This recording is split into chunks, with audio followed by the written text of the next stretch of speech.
नमस्कार, मैं सतवत अब्बास। आप देख रहे हैं डेमोक्रेटिक न्यूज। कोरोना वायरस के बढ़ते प्रकोप के बाद पूरे देश को लॉकडाउन कर दिया गया। उसके बाद प्रवासी मजदूरों के आने का सिलसिला लगातार जारी है और उन्हें किन परेशानियों का सामना करना पड़ रहा है, देखिए रोहतास से इस खास रिपोर्ट में।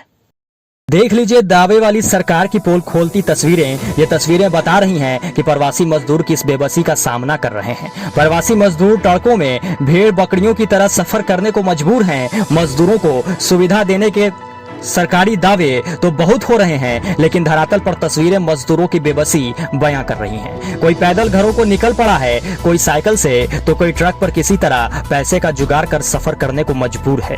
यह नजारा रोहतास जिले के NH2 का है, जहां सैकड़ों की संख्या में प्रवासी मजदूर सड़कों और ऑटो पर सवार होकर घर वापस लौट रहे हैं। वहीं मुंबई से झारखंड लौट रहे प्रवासी मजदूरों ने बताया कि लौटने के दौरान कहीं भी उन लोगों को बॉर्डर पर रोका तक नहीं गया, साथ ही उन लोगों की स्क्रीनिंग भी नहीं की गई। मजदूरों ने बताया कि लॉकडाउन की बढ़ती अवधि के साथ पैसे की समस्या भी बढ़ने लगी। जब दूसरे प्रदेशों में कोई सहारा नहीं बचा तो घर लौटना ही बेहतर समझा। फिर घर की ओर निकल। आप खुद ही सुन लीजिए प्रवासी मजदूरों का दर्द। मुंबई से आ रहे हैं। कहाँ जाना है? झारखंड जाएंगे, रांची जिला। तो जो आप ये प्राइवेट आप लोग करके आ रहे हैं ना, तो ये अपना टैक्सी है। अपना टैक्सी है। कितना भाड़ा लगा लगभग? सब 15,000 रुपये लग गया। कहीं रास्ते में स्क्रीनिंग वगैरह हुई आप लोगों की?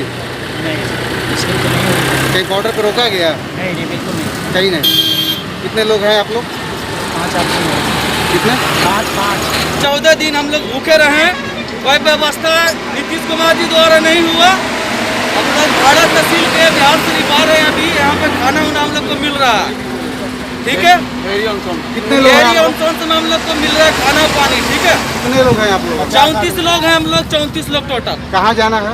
बिहार शरीफ जा रहे हैं, नालंदा। कितना दिन हो गया? तैयारी का ऐसा ही है। कितना दिन हो गया आप लोग को? अभिषेक पांडे जी हमारे पाली रोड में रहने वाले हैं। हमारे विधायक जी के पुत्र हुए। उन्होंने कहा सामाजिक लोग को जुटा के कि देखिए भाई, आप लोग भी कुछ साथ दीजिए। GT रोड पर पानी का व्यवस्था और खाने का व्यवस्था कर रहे हैं। हमारे भैया साथ हैं और यही इंसानियत है। आप लोग जो है कदम से कदम मिला के चले, और जिनको धर्म निभाना है वो तपती हुई धूप में डेयरी ऑन सोन पुल पर आकर इंसानियत का पैगाम दे। यही सबसे बड़ा धर्म है, जो हमारे डेयरी ऑन सोन से कोई भूखा ना चल जाए, कोई प्यासा ना चल जाए। क्योंकि हमारे AC में जो सोने वाले हैं, कम से कम अब भी जागे, अपनी माल को खर्च करें और नौजवान साथी को लगाकर पानी का व्यवस्था करें और जो है खाने का व्यवस्था करें। ये रमजान शरीफ का टाइम है। हम लोगों भी सोचा कि यही वक्त है नेकी कमाने का। अगर ये नेकी हम कमाएंगे तो हमारे भारत से कोरोना वापस जाएगा। हमारे देश के प्रधानमंत्री वजीर आजम ने कहा है, लॉकडाउन का पालन करो और एक दूसरे का सेवा करो। सेवा में ही मेवा है। इसलिए हम लोग सेवा के लिए आज GT रोड पर उतरे हुए हैं। यही हमारा कर्म है, यही हमारा धर्म है। बहरहाल एक तरफ सरकार के दावे चरम पर हैं, वहीं मजदूरों की परेशानी कम होती नजर नहीं आ रही। सरकार लाख दावे कर ले कि मजदूरों को सुविधा दी जा रही है, लेकिन हाल ये है कि मजदूर जानवरों की तरह ट्रक में सफर करने को मजबूर हैं। अब देखना यह है कि दावे वाली सरकार का कठोर मन इन मजदूरों की बेबसी पर कब पिघलता है। डेमोक्रेटिक न्यूज के लिए रोहतास से आशुतोष कुमार की रिपोर्ट।